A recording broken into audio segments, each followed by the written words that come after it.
Kumalas na sa kilusan at sumuko sa mga otoridad ang isang miyembro ng Communist Front Organization sa bayan ng Nagilian, La Union. Ang report mula kay Police Corporal Mark Anthony Pico. Ng Timpuyog dagiti marigrigat nga umili itiili tinagilian o tinatawag na Timon, isang organisasyon na sangay ng anak pawis ang nag-withdraw ng kanyang suporta noong March 22, 2025 sa bayan ng Nagilian, La Union. Ayon sa Provincial Intelligence Team, si alias Kaloy ay naging kasapi ng Timon ngunit hindi nakalista bilang miyembro.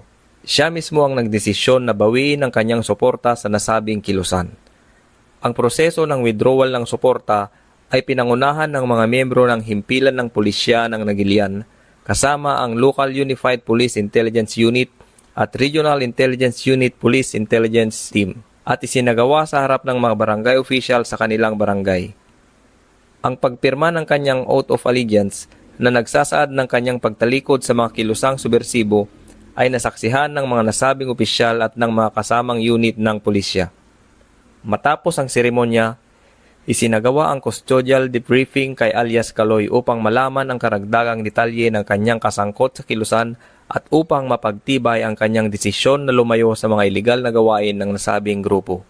Ang hakbang na ito ay bahagi ng patuloy na pagsisikap ng mga otoridad upang mapigilan ang pagkalat ng mga makakaliwang organisasyon sa rehiyon at mapalakas ang seguridad sa mga lokal na komunidad. Mula dito sa Ilocos Region, ako ang inyong PNN correspondent, Police Corporal Mark Anthony Pico, alagad ng batas, tagataguyod ng Balitang Pulis.